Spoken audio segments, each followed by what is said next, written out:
Bienvenidos, soy Carmen Pareja, alumna de primero bachillerato de la Escuela de Arte, y vengo a daros una explicación de la Ilustración. Para empezar, daremos la definición de Ilustración, que es un movimiento ideológico y cultural que se desarrolló durante el siglo XVIII en Europa, con Francia como principal foco de irradiación. Los valores que tiene la Ilustración son la afirmación de libertad y la dignidad del individuo, la identificación de los derechos fundamentales de carácter universal o la importancia de la educación, para así lograr una vida plena.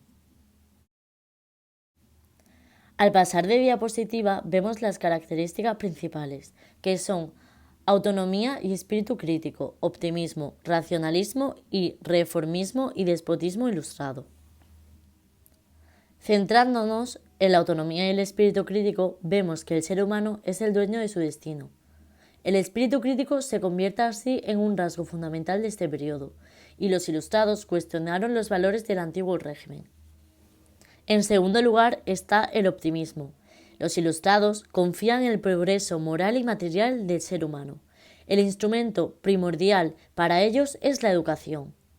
La redacción de la enciclopedia, la promoción de la educación pública, la aparición de instituciones como museos, bibliotecas o jardines están relacionados con esta visión del mundo.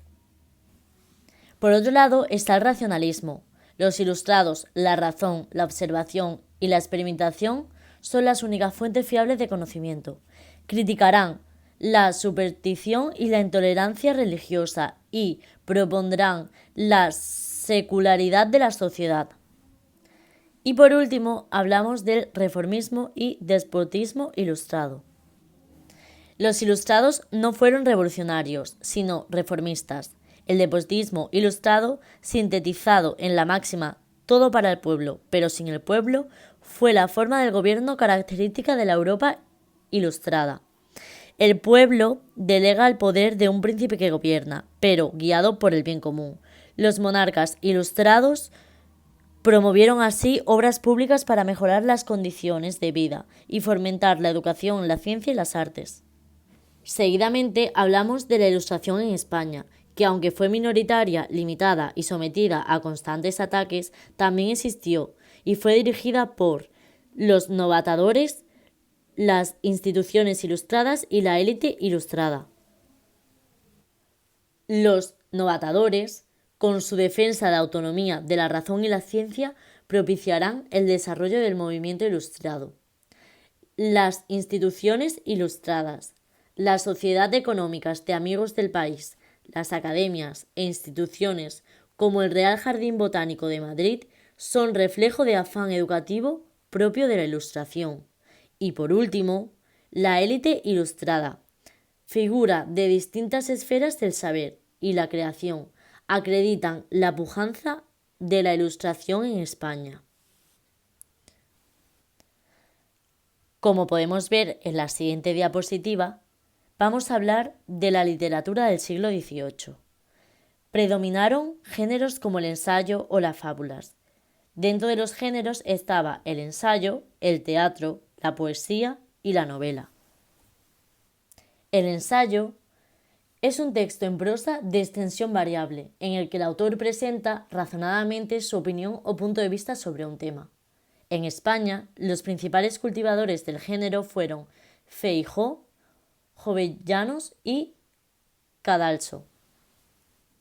Comenzaremos hablando de Feijoo, que fue la primera gran figura de la Ilustración en España. Los principales ensayos de Feijoo están reunidos en 8 tomos de Teatro Crítico Universal y los 5 volúmenes de las Cartas Eruditas y Curiosas.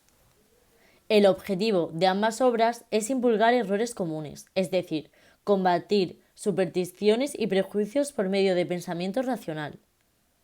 La producción literaria de Feijoo se caracteriza por la naturalidad en la expresión, la variedad temática y el afán de divulgar. En ella se trata desordenadamente asuntos como el atraso científico de España, el patriotismo irracional, el amor, la consideración social de la mujer, el juicio estético o el idioma. Ahora hablemos de los ensayos jovellanos. Los 2 textos fundamentales de Jovellanos reflejan sus ansias reformistas. El primer texto es Memoria para el arreglo de la policía, de espectáculos y diversiones públicas y sobre su origen en España, 1786, el cual propone una reforma de teatro de modo que concilie dos grandes objetos, la instrucción y la diversión pública. Por otro lado, está su obra Informe sobre la Ley Agraria, 1795, en el que aborda la desamortización y plantea la necesidad de repartir la tierra entre pequeños propietarios, impidiendo la perpetuación de una nobleza privilegiada y reaccionaria. Por último, dentro de los autores de los ensayos está José Caldoso, que tiene dos obras que destacan, Cartas Marruecas y Noche Legumbres. Cartas Marruecas. Ofrece una reflexión crítica sobre la realidad de España. La obra se compone de una colección de ensayos en forma de 90 cartas que se dirigen entre sí tres personajes ficticios. Por último, Noche Legumbres, que inaugura el llamado género sepulcral, caracterizado por la presencia de elementos macabros. Noche Legumbre constituye la obra más característica del prerromanticismo español, y esto es por la característica de ambientaciones nocturnas, obsesión por la muerte o la angustia vital. Pasamos a hablar al teatro del siglo XVIII, que también era un instrumento para difundir su ideario y transformar la sociedad. Los autores ilustrados promovieron una nueva fórmula teatral, la comedia neoclásica, y sus características eran: las obras estaban escritas en prosa por lo general, respetan las reglas de las tres unidades, eso quería decir lugar, tiempo y acción, presentan conflictos contemporáneos y verosímiles, ambientación urbana o burguesa, y pretenden criticar las costumbres de la sociedad de su tiempo. El nuevo teatro exige un nuevo espacio de representación, de teatro cerrado de estilo italiano, normalmente era para un público de la burguesía. La obra dramática de Moratín. Moratín es un autor de 5 comedias, que pueden dividirse en dos grupos. El primer grupo, que consta por el viejo y la niña, el sí de las niñas y el varón, que critica por irracionales los matrimonios de conveniencia pactados por los padres y defienden el derecho de la mujer a elegir marido, así como un modelo de educación basado en libertad. Y el otro grupo, que consta de La Mojigata y La Comedia Nueva o El Café, que tiene carácter satírico. La primera censura la hipocresía y la falsa devoción, la segunda crítica el teatro barroquizante. Además de la comedia neoclásica, en el siglo XVIII se cultivan otros géneros, como podían ser sainete, comedia lacrimosa sentimental y tragedia neoclásica. La poesía del siglo XVIII. Hasta mediados del siglo no puede hablarse de renovación poética. Surgen dos estilos en apariencia opuesta. El primero es la poesía rococó o anacreóntica.